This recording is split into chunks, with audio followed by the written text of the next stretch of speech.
a gente fez uma live do Jornal A Verdade agora nesse domingo, falando com os camaradas que estão no Rio Grande do Sul e tal. Uma coisa também que a gente discutiu foi que, mesmo se não pegar só os 50 mil que foram para a Defesa Civil, todo o orçamento para enfrentamento de crise climática no estado era 0,2% da arrecadação, né? Tipo assim, dava uma quantia irrisória, assim, que ainda mais da metade disso estava indo para um programa de agropecuária sustentável. Então, assim, mais da Ai, metade do orçamento, que já era pequeno, estava indo para a mão de, de agropecuarista, né? Então, assim, uhum. gente, é inacreditável, assim, né, a gente pensar e imaginar esse cenário que a gente está vivendo, assim. E aí, e num exercício até, um exercício que talvez até sirva, assim, né, como um exercício de esperança para quem nos ouve, assim, né? Porque eu acho que, não sei se concorda comigo, Bebel, mas uma coisa que eu sinto muito, assim, é que, assim, o ódio de classe, ele nos move muito, ele faz a gente se organizar, mas, assim, o que me faz agir mesmo, o que me faz militar de verdade, assim, dedicar minha vida para isso é a esperança de que a gente vai Uhum. conseguir, de que vai dar certo, sabe? De que algum jeito tem, que a gente, né, vai conseguir falar com o nosso povo e vai mudar essa situação, assim. Então eu tenho muita esperança, assim. Eu acho que pra gente fazer um exercício aqui de alimentar essa esperança, como que tu acha que teria acontecido, se é que teria acontecido tudo isso, né, lá no Rio Grande do Sul, se a gente tivesse vivendo em um governo socialista? Já não teria alagado. Depende desde quando a gente teria o governo socialista, vamos com calma. Se a gente tivesse o governo socialista desde 2000 dos anos 2000, vai, 2005, sei lá, Tá.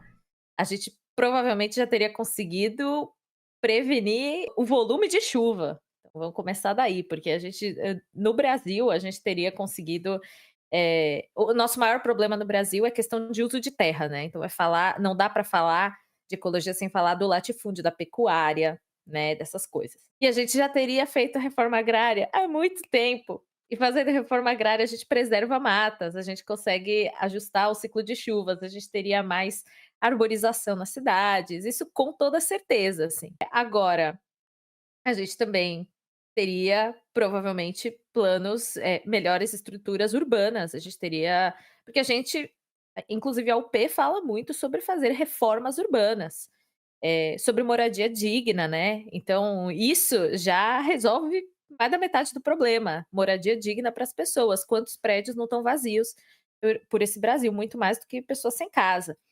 Então, Lá em Porto Alegre é, mesmo, né, que tem 100 inclusive. mil casas, parece, né, desocupadas, que poderiam estar abrigando esses desalojados hoje, né. Pois é, se eu não me engano, o prefeito falou que as casas vazias são do capitalismo, então ele não ia se intrometer, isso faz uns anos, mas é um negócio assim. Então, só disso a gente já teria um cenário completamente diferente, né. Agora, pensando também num âmbito mais global, assim, a gente tende a pensar que não tem mais o que fazer, e muita gente pensa isso, né. Uhum. Geralmente não é quem está na situação de crise que pensa isso Aham. também é importante a gente se ligar, quem está lutando para sobreviver não pensa que não tem o que fazer, né. Mas quando a gente está numa situação "confortável", entre aspas, a gente tem muita gente pensa: "Ai, não tem mais o que fazer, o mundo vai acabar mesmo". E assim, gente, isso é muito contraproducente, mas assim, muito. Inclusive, do ponto de vista climático, é bastante, eh, raso, porque não é assim que funciona. Sabe aquilo que eu falei para vocês dos feedbacks, né, que uma Hum. coisa ajuda a temperatura a aumentar e outra coisa vai ajudando a outra temperatura a aumentar? Chega até certo ponto, isso é reversível. Tem outro ponto, chamam de tipping points, né, chega um ponto em que não é reversível, também tem o tipping point de desmatamento da Amazônia, se passar de tanto, começa a acontecer tantos incêndios que ela mesma vai se desmatando. Existe isso, mas existem muitos, para muitas áreas diferentes do meio ambiente, para questões atmosféricas, para questões de desmatamento, para muitas outras coisas. Alguns a gente já passou, muitos outros a gente não passou. Então, quanto antes a gente se organiza, mais tempo a gente ganha. E acho que o foco tem que ser esse, e o que que a gente ganha ganhando tempo? A gente salva mais vidas. Então o foco tem que ser esse. A gente tem que ganhar tempo e quanto antes a gente luta, mais vidas a gente salva. Porque a gente já está perdendo muitas vidas, né. Então, quanto antes, mais a gente consegue atuar para poupar essas pessoas. E lembrar que essa postura, né, de "Ah, não tem mais o que fazer", é uma postura privilegiada. Quem está agora sem casa não está pensando que não tem mais o que fazer, está inclusive desesperado Claro. para se reestruturar e encontrar uma saída. Então acho que é isso que eu tenho para dizer para chamar esperança. Total, assim. E é até um pouco sobre isso. É difícil mesmo, né? Às vezes até algumas pessoas que já se radicalizaram, a gente vê que às vezes são corrompidas de novo ali, né? Que acabam desistindo da luta de alguma maneira, né? Tem até um Uhum, texto do Diógenes Arruda que ele fala que ser comunista é uma escolha diária, né? Porque é uhum. isso, a gente tá toda hora, cada segundo, a cada momento, a gente pega o celular na mão, já vai ver alguma publi, alguma coisa, ou tipo, sei lá, qualquer coisa que a gente faça na nossa vida, a gente liga a televisão, liga o computador, a gente vai estar sendo ali puxado de volta, né, para um pensamento neoliberal, né, para um pensamento Uhum. individualista, meritocrático. Então, assim, é uma escolha diária, assim, a gente manter nosso trabalho, a gente manter a nossa militância, a gente seguir lutando aqui, né, por aquilo que a gente acredita, porque é isso, gente, falar em socialismo ou barbárie nunca foi tão atual, assim, né, a gente É, socialismo ou extinção completa da raça humana, né, porque o mundo vai dar total. um jeito de seguir aqui, né, a gente Vai, que isso é cedo ou tarde, pode até demorar para se recuperar, mas vai acontecer. Agora, a gente a gente está tentando se proteger enquanto espécie, né, a gente está tentando salvar as pessoas, porque é isso que importa, salvar as pessoas. E antes que a gente feche, Thiago, só queria é, deixar uma mensagem para a galera ficar esperta com essas eleições municipais, porque muita todos os políticos vão falar sobre esse assunto. Alguns de uma forma negacionista, tipo os bolsonaros e tal, vão abordar de uma forma negacionista que eu não acho que está colando mais, sinceramente. Pelo menos no sul, não está colando mais.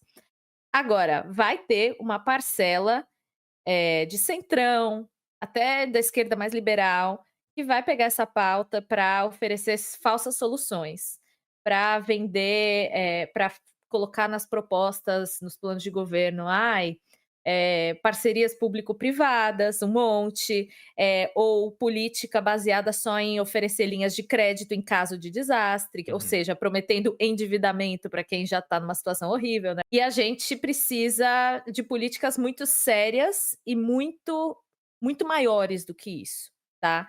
A gente precisa de planos muito mais justos e muito mais profundos do que o que vai ser oferecido pela esquerda liberal, centrão e direita. Então fiquem espertos com isso. A gente agora, na atual situação, eu digo, tem um monte de gente defendendo linhas de crédito agora para a galera do sul poder recomprar suas coisas.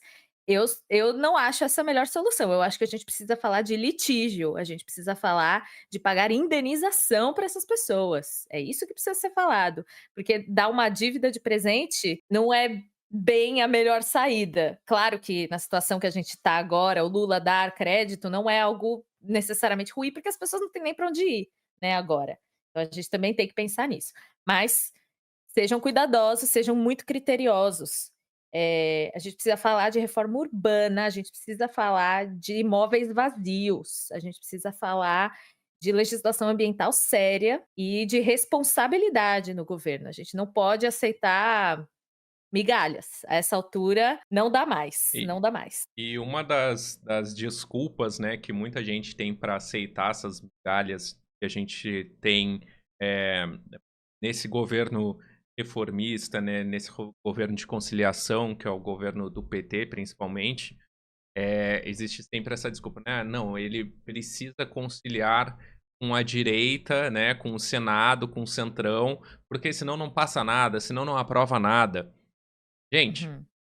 uma coisa para a gente pensar aqui é, se governo, imagina só, se o governo faz essa conciliação com o povo, ao invés de fazer com o Centrão. Vai dizer que a gente não tem muito mais força, né? A gente pega aí, ao invés de ficar tentando fazer uma mágica para parecer que é uma coisa excelente a gente ter um aumento aí de R$ 20 aí no salário mínimo.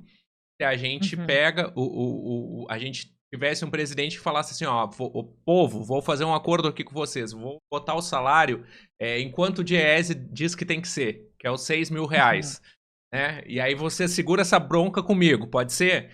Tem centrão que segure, gente. Tem centrão. Então esse negócio de conciliação, sei lá como é que se existe essa palavra ou não, Uhum. mas é essa coisa de ficar fazendo conciliação aí com o centrão, com a direita, para aprovar alguma coisa, isso aí é papo, porque se quisesse conciliar de verdade, conciliava com o povo, avançava com as nossas pautas, avançava com reforma urbana, reforma agrária, avançava com aumento real do salário, tá? E a gente não estava passando por essa situação que a gente está passando hoje, né, Bebel? Uhum.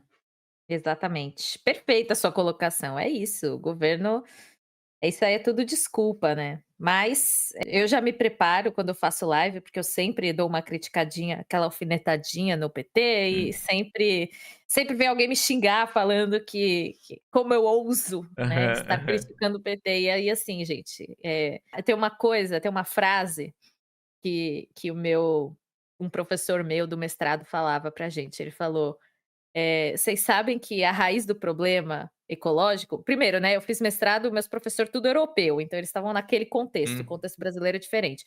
Mas a pergunta dele é muito séria, né, que é: "Vocês sabem que a raiz da crise climática não é o combustível fóssil, né?". Aí eu virei e falei: eu meio que sei, Hã. mas quero ver o que que você vai Aham. falar". E a galera ficou meio com cara de alface. E aí ele virou e falou: "Não gente, vocês ainda não aprenderam? É a acumulação de capital a raiz do problema". E é muito isso, assim, eu acho que enquanto esse Estado quiser negociar com a burguesia, a raiz do problema vai continuar existindo. A gente não vai extinguir pela raiz é ótimo, né, a gente não vai extinguir o que a gente está vivendo. Então, vamos ficar ligados, votem em quem está querendo governar para o povo, porque é isso que, num plano mais imediato, pode fazer a diferença.